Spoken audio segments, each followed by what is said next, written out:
नमस्कार दोस्तों, स्वागत है आप सभी का हमारे न्यूज़ 20 टीवी पर। दोस्तों, मैं आज आपके लिए लाया हूं देश और दुनिया की 20 बड़ी खबरें।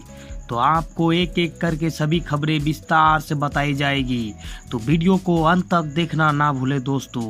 तो चलिए शुरुआत करते हैं आज की पहली खबर के साथ। दोस्तों, आज की पहली खबर अफगानिस्तान से है दोस्तों। तालिबान ने गजनी में सिया समुदाय के 9 लोगों को किया कत्ल, 6 को गोलियों से भुना, 3 को तड़पा कर ली जान। आपको बताते चलो कि दोस्तों, एमनेस्टी इंटरनेशनल ने कहा है कि तालिबान ने गजनी में अल्पसंख्यक हाजरा समुदाय के 9 लोगों को निर्मम हत्या कर दी। इनमें से 6 लोगों को गोलियों से भून दिया गया, जबकि 3 लोगों को क्रूरता से तड़पा कर मारा गया। इस हत्याकांड को पिछले महीने अंजाम दिया गया। वहीं दूसरी खबर दोस्तों, बच्चों के लिए ही खुशखबरी की है दोस्तों। बच्चों के लिए भी आ गया कोरोना का टीका। 12+ के लिए जायडस कैडिला की वैक्सीन को मंजूरी। आपको बताते चलो कि दोस्तों, पूरी दुनिया में अभी कोरोना से जंग खत्म नहीं हुई है। इस महामारी से जारी लड़ाई के बीच खुशखबरी भी आई है। 12 साल से ज़्यादा उम्र के बच्चों के लिए भी वैक्सीन को मंजूरी दे दी गई है। Drugs controller general of India ने जायडस कैडिला वैक्सीन का तत्काल इस्तेमाल की इजाज़त दी है। वही यह दूसरी स्वदेशी वैक्सीन है दोस्तों। जायडस कैडिला का कोरोना का टीका 12 से प्लस उम्र के लोगों को दिया जा सकेगा। आपको बताते चलो कि देश को जल्द स्वदेश में निर्मित तीसरी कोरोना रोधी वैक्सीन मिलने वाली है। सरकार विशेषज्ञ समिति की ओर से सिफारिश के बाद DCGI ने जायडस कैडिला को कोरोना वैक्सीन जायकोवी-डी के इस्तेमाल की आपात मंजूरी दी है। वहीं निजता पर उतरा तालिबान। अफगानिस्तान में भारतीय दूतावासों की ली तलाशी, अपने साथ ये बहुत सारे सामान लेके चले गए। आपको बताते चलो कि तालिबान ने अफगानिस्तान में भारतीय दूतावास की तलाशी ली और बहुत सारे ऐसे जरूरी दस्तावेजों को अपने साथ ले गए।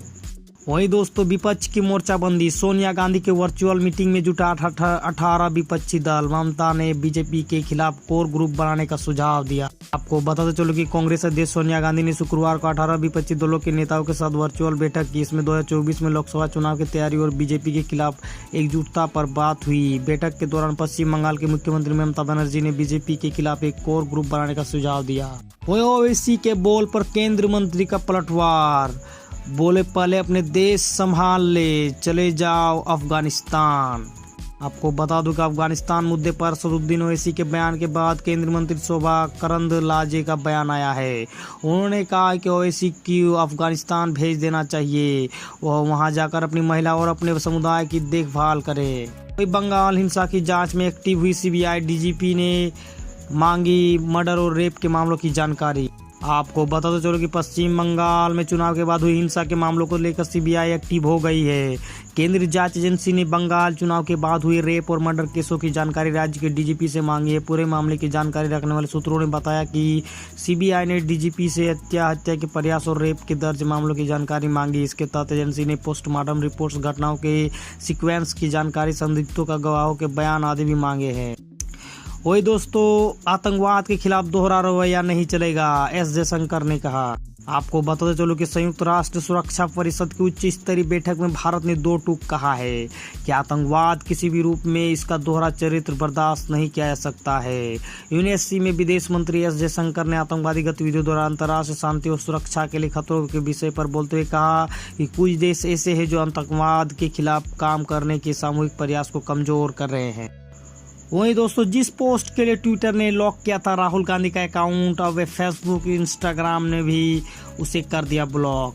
आपको बता दूं, सोशल मीडिया पर प्लेटफॉर्म फेसबुक और इंस्टाग्राम ने कांग्रेस नेता राहुल गांधी के उस पोस्ट को हटा दिया है जिसमें रेप पीड़ित और उसके परिजनों की कथित तौर पर पहचान उजागर हुई थी। मामले में फेसबुक के प्रवक्ता ने बताया कि हमने पोस्ट इसलिए हटाई क्योंकि इसके जरिए हमारी पॉलिसी का उल्लंघन हो रहा था।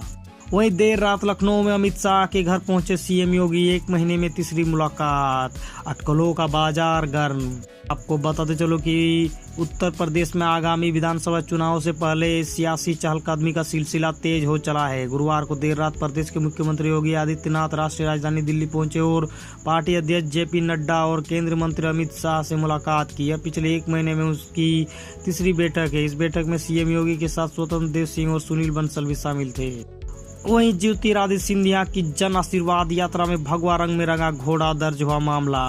आपको बताते चलो कि जन आधार बढ़ाने के उद्देश्य से बीजेपी के नए मंत्री अपने अपने राज्यों में जन आशीर्वाद यात्राएं निकाल रहे हैं, लेकिन अब यह यात्राएं विवादों के घेरे में नजर आ रही है। मध्य प्रदेश के इंदौर जिले में ज्योतिरादित्य सिंधिया के स्वागत में जन आशीर्वाद यात्रा का आयोजन किया गया था। इस यात्रा में समर्थकों के साथ एक घोड़ा भी नजर आ रहा था, जो कि भगवा रंग से रंग गया था। इसे लेकर अब नया विवाद पैदा हो गया है। वहीं दोस्तों, तालिबान ने राज जमाते ही भारत को भेजा था संदेश, और बंद ना करे दूतावास, हमसे कोई खतरा नहीं, यह भी बोला था। तो बताते चलो कि दोस्तों, अफगानिस्तान में तालिबान का कब्जा हो गया है और इसके साथ ज्यादातर देशों ने अपने दूतावासों को बंद कर राजनयिकों को वापस बुला लिया है। अफगानिस्तान में तालिबान के खतरे को देखते हुए भारत ने भी अपने दूतावास बंद कर दिए हैं, मगर ताज़ा घटनाक्रम से पता चलता है कि अफगानिस्तान पर कब्जा जमाते ही तालिबान ने भारत से संपर्क साधा था और राजनयिक संबंध बनाए रखने की चाहत जाहिर की थी। जब एक भारत अपने अधिकारों को काबुल से निकालने की कवायद में जुटा था, तभी तालिबान के वरिष्ठ नेता शेर मोहम्मद अब्बास स्टेनकजई एक आशाजनक अनुरोध के साथ भारतीय पक्ष के पास पहुंचे थे। वही पाकिस्तानी सेना के पास तालिबान चीफ अफगानिस्तान में यूं तबाही मचा रहे तालिबानी। आपको बताते चलो कि अफगानिस्तान में तालिबानी कब्जे के बाद यह चर्चा हो रही है कि आखिर सत्ता की चाबी किसके हाथ में रहेगी। इसमें टॉप पर है अब्दुल्ला अखुंदजादा का नाम आता है, हालांकि वह लंबे समय से सामने नहीं आया है। भारतीय खुफिया एजेंसी से जुड़े एक वरिष्ठ अधिकारी ने संकेत दिए कि अखुंदजादा पाकिस्तानी सेना के हिस्सा में हो सकता है। वहीं अफगानिस्तान में तालिबान की उल्टी गिनती शुरू। दोस्तों, विरोधियों ने 3 जिलों को आतंकवादी के कब्जे से छीना।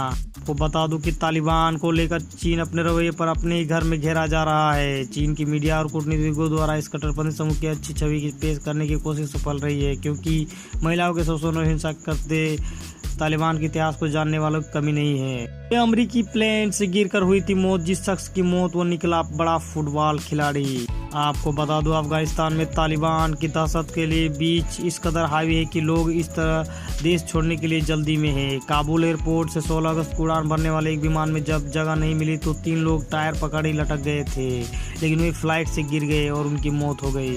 अफगानिस्तान में चीन और तालिबान की सांठगांठ से बढ़ता खतरा। आपको बता दूं कि बीते माह तालिबान का एक प्रतिनिधिमंडल चीन गया था और इसी प्रतिनिधिमंडल से चीनी विदेश मंत्री ने मुलाकात की और इस मुलाकात से पहले पाकिस्तान के विदेश मंत्री भी चीन के दौरे पर गए थे। ये दोनों मुलाकातें इस बात का प्रमाण है कि चीन दुनिया के लिए कितना घातक देश है, जो आतंकियों का मनोबल बढ़ाता है। वही दोस्तों, 36 साल तक एक बच्चे की नीति रखने वाले चीन की अब घटती आबादी की चिंता, 3 बच्चे पैदा करने की इजाजत दी। आपको बता दूं, चीन की राष्ट्रीय विधेयिका ने सत्तारूढ़ कम्युनिस्ट पार्टी द्वारा लाई गई 3 बच्चों की नीति का शुक्रवार को औपचारिक रूप से समर्थन किया। यह नीति दुनिया की सबसे अधिक आबादी वाले देश में 23 से कम होती जन्म दर को रोकने का मकसद से लाई गई है। वही दोस्तों, तहरीके तालिबान पाकिस्तान नेता ने कहा, हमारा लक्ष्य पाकिस्तान में शरिया शासन लाना। आपको बता दो, अफगानिस्तान पर तालिबान का कब्जा हो चुका है। दुनिया के कई देश और डिफेंस एक्सपर्ट्स लगातार यह कहते रहे हैं कि तालिबान को पाकिस्तान का सहयोग मिलता रहा है। अफगानिस्तान सरकार ने भी कई बार कहा है कि पाकिस्तान तालिबान के जरिए अफगानिस्तान से लड़ रहा है। कई एक्सपर्ट्स ने पाकिस्तान को कई बार सलाह दी है कि तालिबान को समर्थन करने से पाकिस्तान को भी भविष्य में नुकसान संभव है। वहीं ईरान पर बरसा इजराइल का कहर। सीरिया में हमला कर उसके समर्थक 4 लड़ाकों को मारा।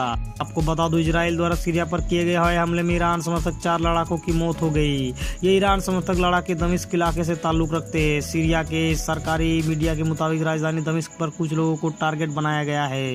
इसमें कहा गया है कि इजरायली दुश्मन ने हवाई हमले के लिए इस दौरान दमिश्क के साथ साथ होम्स शहर में भी जगह जगह निशाना बनाया गया। सरकारी एजेंसी ने साना मिलिट्री सूत्रों के हवाले से जानकारी दी। वहीं तालिबान ने जर्मन के 3 पत्रकारों के घर की तलाशी, एक के परिजनों को मारी गोली। आपको बताते चलो कि अफगानिस्तान में कब्जा करने के बाद तालिबान मीडिया कर्मियों और पत्रकारों को निशाना बना रहा है। रॉयटर्स की खबर के मुताबिक तालिबान के लड़ाकों ने काबुल में काम कर रहे जर्मन न्यूज चैनल डायचे वेल के एक जर्नलिस्ट के रिश्तेदार की हत्या कर दी। रिपोर्ट के मुताबिक तालिबान के लड़ाके अफगानी जर्नलिस्ट की तलाश में घर घुस आए थे। इस दौरान उसके रिश्तेदार को गोली मार दी और दूसरे को जख्मी कर दिया। दोस्तों, आज के लिए बस इतना ही। दोस्तों, अगर हमारी वीडियो आपको पसंद आए तो वीडियो को लाइक करें, शेयर करें और सब्सक्राइब करें दोस्तों। और इस तरह का डेली न्यूज़ अपडेट पाने के लिए बेल आइकन को जरूर दबाएं। तो नमस्कार, आदाब, सत श्री अकाल, जय हिंद, जय भारत।